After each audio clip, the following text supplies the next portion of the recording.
Permettez-moi tout d'abord une remarque sur le périmètre même de votre commission. Son intitulé officiel vise les parents protecteurs, notamment les mères protectrices. Ce notamment nous paraît essentiel. Il implique aussi les pères, les grands-pères, les grands-parents et d'autres figures parentales.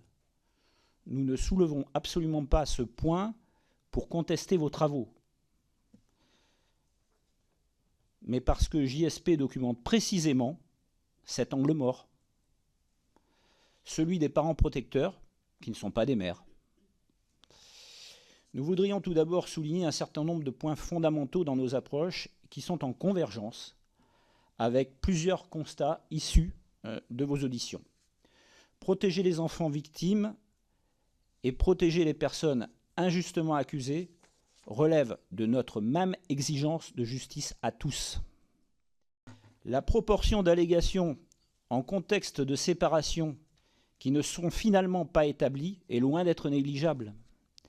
Les taux de fausses allégations varient fortement selon le contexte, faibles lorsque la révélation est spontanée, beaucoup plus élevés dans les séparations hautement conflictuelles. Cela a été rappelé également devant vous par le professeur Bensoussan le 6 mai. Or, monsieur le rapporteur, chaque procédure instrumentalisée mobilise des ressources qui manquent ensuite à de véritables victimes. Le professeur Maurice Berger a indiqué devant vous une quotité de 35% le 2 avril. Le secrétaire général de la Civis a spontanément spécifié la possibilité d'allégations utilisées pour évincer un parent. L'existence d'allégations non fondées était également évoquée par M. Camboulive pour Alternative Police CFDT le 28 avril. Comment comprendre les ruptures de lien que nous documentons ? Nous proposons d'examiner plus largement les phénomènes de manipulation, d'emprise ou d'instrumentalisation de l'enfant réellement observables. La possibilité très résiduelle d'une manipulation de la parole de l'enfant était un propos cité et reconnu par Mme Gaëlle Collin, qui s'exprimait au nom de l'École nationale de la magistrature le 30 avril. Sur 250 dossiers instruits, seules 2 situations relevaient véritablement d'une aliénation parentale caractérisée, indiqué de son côté le magistrat instructeur Raffray le 9 avril.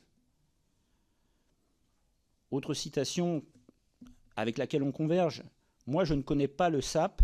Ce que je connais en revanche, c'est l'instrumentalisation qui peut être faite d'un enfant par des parents qui se déchirent. » Citation du 29 avril de M. Frédéric Chevalier, président de la Conférence nationale des procureurs de la République.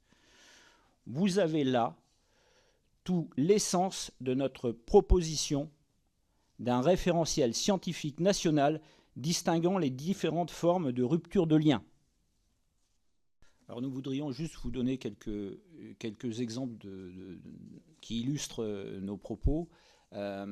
Quelques exemples que je vais passer très rapidement pour laisser le temps nécessaire. Alors, un premier exemple. Je vous parle d'un dossier d'un adhérent. Donc, le couple est établi depuis plusieurs années. La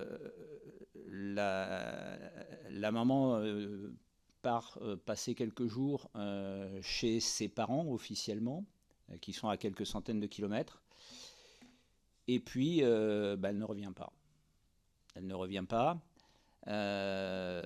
Elle ne permet pas à l'enfant de voir son père sans aucun motif dans un premier temps.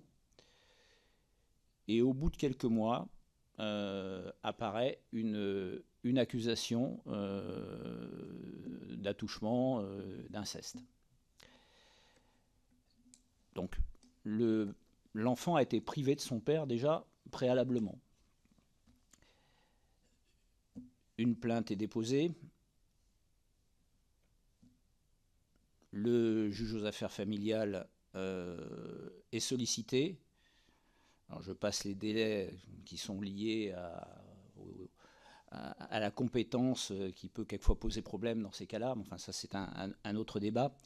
la compétence territoriale, je veux dire. Donc le juge aux affaires familiales, en pareil cas, eh bien, il s'alerte sur cette accusation. Et donc, il demande une enquête à un expert. Dans le même temps, bien sûr, la plainte suit son cours. Dans le même temps aussi, je dirais avec la sagesse du magistrat, il demande aussi des visites en point-rencontre. Ces visites en point-rencontre, elles ne sont pas exécutées. Donc, continuité d'une situation de fait. L'enquête,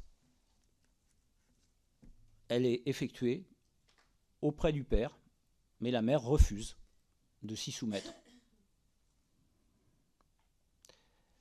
Les mois passent, l'enfant ne voit plus son père. La plainte finit par être classée sans suite. Le rapport d'enquête montre la situation. Et finalement, la plainte étant classée, le magistrat ayant reçu le rapport d'enquête, une nouvelle audience qui était bien sûr naturellement prévue, prend la décision de permettre à l'enfant de reprendre contact avec son père, et non seulement de reprendre contact, mais de retourner au domicile dans sa maison dans laquelle elle a grandi. Ça fait 2 ans. 2 ans sans avoir vu son père. Alors on a effectivement d'autres exemples, et un exemple typique, c'est une demande de garde alternée comme élément déclencheur. Vous avez une demande de garde alternée et puis vous avez une accusation de violence qui intervient entre la demande et l'audience. Et l'accusation de violence, dans l'exemple dont je vous parle, elle est suivie ensuite d'une accusation d'inceste. Il y a rétractation des enfants. Les enfants indiquent bien que c'est pas le cas. Il y a 2 experts judiciaires qui convergent. Et malgré tout, la mère poursuit dans ses démarches. Merci Monsieur Gaudin, merci beaucoup pour ces propos introductifs. Nul ne nie, y compris ici, qu'il y a de fausses allégations. Personne ne l'a jamais nié au sein de cette commission, ni dans les personnes qui ont été entendues, ni de la part de monsieur le rapporteur, de moi-même ou des autres collègues membres de la commission. Personne ne le nie. En revanche, vous nous avez bien indiqué tout à l'heure que c'est une fraction minoritaire de fausses allégations qui sont repérées, une très faible minorité de mères qui mentent et qui est constatée. Donc on est tous d'accord par rapport à ce point-là, bien évidemment.